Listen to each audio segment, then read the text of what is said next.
The 18th century witnessed several wars fought between neighboring nations and distant lands.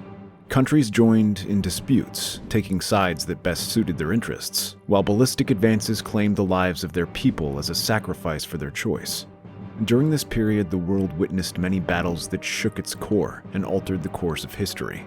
In this video, we'll be taking a look at one such war, the Crimean War. The Crimean War is undoubtedly a defining conflict of the 1800s, even though it lasted for a shorter bout compared to other battles that ensued during that era, like the 100-Year War between England and France. The name it bears, the Crimean War, was derived from the location where it all began, the Crimean Peninsula of the Black Sea, which was the location that set the stage for a new era in Eastern Europe. This war was born of a mix of religious disputes, geopolitical rivalry, and power struggles in Europe. The battle began brewing in the waning years of the Ottoman Empire, whose vast territory had become tempting for nations looking to expand their reach and gain control of the empire's favorable strategic lands and economic ports. Russia, under the rule of Tsar Nicholas I, was the first to take advantage of the empire's crumbling state by gaining access to its warm water ports. This ambition triggered Britain and France, as they feared Russia's dominance would upset the power balance in Europe. Religious tensions also began to fuel the flames of war, as Russia declared itself the protector of the Orthodox Christians within Ottoman territories, while France claimed that it defended the interests of Catholics. But Russia had only just begun with its claims. In 1853, they escalated. Russia wanted to expand and control the occupations in the Ottoman-controlled regions of Moldavia and Wallachia, New Romania, so they invaded. Without warning or caution, they encroached on those regions and pulled the strings of tension that culminated in the Crimean War. The Ottomans threatened that they would be overrun by Russia, beckoned for help from Britain and France, and together declared war on Russia. The theater for this battle centered around Crimea, a port in the city of Sevastopol, home to Russia's Black Sea Fleet. But that wasn't the only front Russia had to defend. It held its ground against the forces of Britain and France on 6 different fronts and 5 ports. Russia's diverse naval strategies shone during this battle, and it showcased the power of its fleets. But it was not without challenges. The Russian Navy was divided into 4 primary fleets and a smaller flotilla, each with its unique design and military tactic. The Black Sea Fleet was the most crucial one. It was headquartered at Sevastopol in Crimea and was designed to specifically dominate the Black Sea and counter Ottoman naval power. The squadron of this fleet was led by Vice Admiral P.S. Nakhimov, and on November 18, 1853, they won an outstanding victory against the Turkish fleet of the Ottoman Empire in the Black Sea Bay, the Bay of Sinop. In what would later be called the Massacre of Sinop, Russia lost just 37 men compared to the 3,000 that were killed and drowned in the opposition. The Black Sea Fleet was indeed a formidable force of Russia's navy. Admiral Nakhimov received intelligence in the early hours of the morning that an Ottoman squadron, their Turkish naval fleet, had anchored at the Bay of Sinop. Nakhimov commanded 12 steam-powered battleships to move in on the opposition. Their Imperator Nikolai I and the Sevastopol, both screw-propelled dreadnoughts, led the attack. These ships were meticulously designed for close-range combat. Notable for their heavy armament and iron hull, they were durable against enemy fire. The vessels were a new class of warship that, at the time, reflected great advancements in naval engineering. They carried ironclad, towering masts and rows of cannons constructed from the finest oak and pines reinforced with iron fittings. The vessels carried 84 cannons in total, and among these were the revolutionary Paixhans shell guns. Unlike traditional solid-shot cannons, these shell guns fired explosive shells that could penetrate wooden hulls and then detonate within the ship, turning it into confetti. Seasoned sailors and master tacticians who had perfect mastery of the weapons and their destructive potential steered its course. As the Russian ship approached Sinop, Nakhimov's plan unfolded like a game of chess. The Ottoman squadron relied extensively on their traditional smoothbore cannons with their solid shots and battery-powered shore-based guns. And although these weapons were deadly, they lacked the innovative edge of Russia's arsenal. Russia's battleship formed a crescent around the harbor of Sinop to block every exit or room for reinforcements. As the sun rose, their cannons began to fire. The unsuspecting Ottoman ships suffered catastrophic casualties as the ferocious artillery of the Black Sea Fleet destroyed their vessels, and although they tried to counter Russia's attack, but taken by the element of surprise and the destructive force of the Black Sea Fleet, they never stood a chance. By the end of that day, the waters of Sinop were littered with the charred remains of the Ottoman fleet, and only one of its ships managed to escape. In a varying northern front of the Ottoman Empire, another war was being waged in the Baltic Sea. The Baltic Fleet, commanded by Admiral Fyodor Licht, was poised for operation in the Baltic Sea against British and French fleets allied with the Ottoman Empire. The fleet was tasked with protecting Russia's interests in the Baltic Sea while supporting operations against the Ottoman Empire on the Black Sea front. The fleet was based primarily in Estonia and comprised a mix of steam-powered ships and traditional sailing vessels. Notable among the ships in its artillery was the 12 Apostles, a powerful screw frigate. The Baltic Sea Fleet's ships were majorly constructed from wood, with luxurious iron plating that only a few vessels could afford at that period. The 12 Apostles was notable for its robust design and heavy cannons capable of firing explosive shells. However, its design suffered a major flaw as it was almost entirely made of wood. But that wasn't the only flaw that caused the defeat of the Baltic Fleet.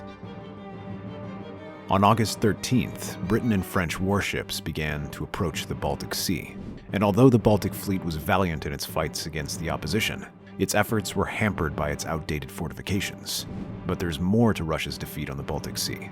Their fleet also faced logistical challenges. Poor communication between its squadron made it difficult to mount effective responses. In addition, many of the crew members on this fleet were inexperienced compared to their allied British and French counterparts. Ultimately, the Baltic Fleet failed as it was overwhelmed by the naval forces of Britain and France. However, even though the Baltic Fleet did not achieve significant victory during the Crimean War, its engagement cannot be undermined as it led to a revolution in the development of Russia's naval doctrine and ship design. On the southern front, Russia held its ground against the Ottoman Empire with a smaller yet significant force, the Caspian Flotilla Fleet. This fleet was tasked with protecting the interests of Russia against the Ottoman Empire and Persia. As the war unfolded, the Caspian Flotilla, consisting of several vessels, including steam-powered gunboats and traditional wooden ships, was led by the Kavkaz battleship primarily designed for shallow waters, with a fascinating ability to navigate the rivers of the Caspian region effectively. Its armament included cannons that fired devastatingly explosive shells.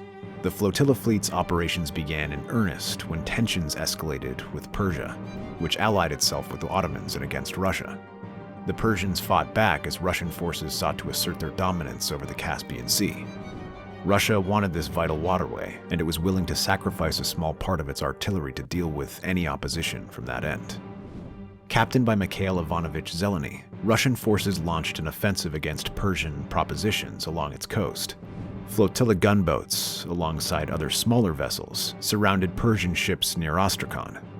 In this battle, the Russians were more advanced and better equipped than the Persians, with their wooden ships and outdated artillery.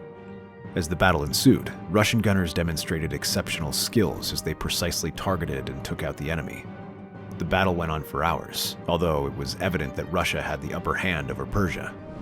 Come nightfall, Russia had inflicted significant damage on the Persian fleet by sinking several of their ships and gaining complete control over the Caspian Sea. The success of this battle is usually attributed to steam-powered vessels like the Kavkaz. These ships had great speed and maneuvering power compared to other traditional sailing ships. Additionally, Russian shipbuilders incorporated iron plating into their design, which enhanced their durability against enemy fire.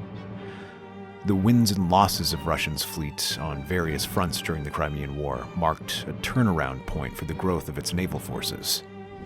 Although the Crimean War unfortunately resulted in an all-round loss for Russia as the forces of the Ottoman Empire became overwhelming, particularly with the alliance of Britain, France, Sardinia, and Austria, it still marks an historic moment for them in the advancements of their navy. In 1856, Russia was fully compelled to accept peace. On March 30th, 1856, the Crimean War was officially brought to an end with the signing of the Treaty of Paris. The excellence of the Russians' fleet during the Crimean War cannot be overlooked, and is still referenced in many battle tactics. Its naval fleet had some significant strengths that singled it out for victory. In the same light, it suffered setbacks that doomed it to failure. The Black Sea Fleet showed its strength in its unparalleled strategic advantage, both logistic and repair operations. It carried both offensive and defensive forces against the Ottoman Navy. Defensively, the Ottoman Navy positioned itself near supply lines, readily available to fortify its front. Yes, the Black Sea Fleet was the Russian Navy's central front during the Crimean War, but it also had other diverse fleets that combined traditional ships, frigates, and steam-powered vessels that efficiently helped them prepare blockades while directly attacking and bombarding the enemy. Russia also implemented naval mines in shallow waters that deterred and destroyed enemy ships attempting to breach its harbor. It mounted a fortress on the coastal shores, equipped with heavy artillery to hold off enemy forces. The hulls of its ships were not only reinforced with steel, but were also compartmentalized, so that even when it sustained damage from explosive shells, it would only be to an extent and not lead to overwhelming destruction of their vessels. On the offensive edge, the adoption of the Paixhans shell guns was a significant advance that gave the Russian Navy a great advantage. Unlike the traditional naval cannons at the time, Paixhans shell guns had more extended range and delivered explosive shells, which detonated on the inside after penetrating the keel of a ship.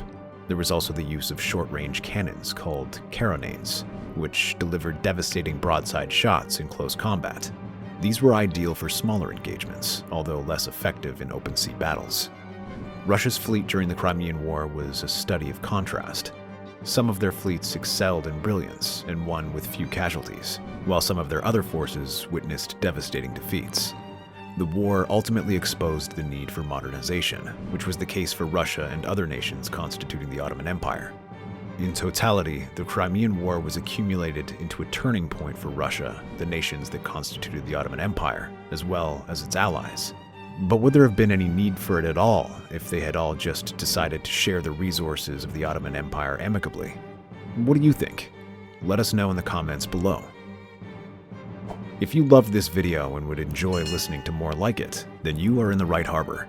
Drop a like, subscribe, and check out other videos on the channel. While you're at it, hit the post notification bell so you never miss out on our upcoming videos. See you in the next one.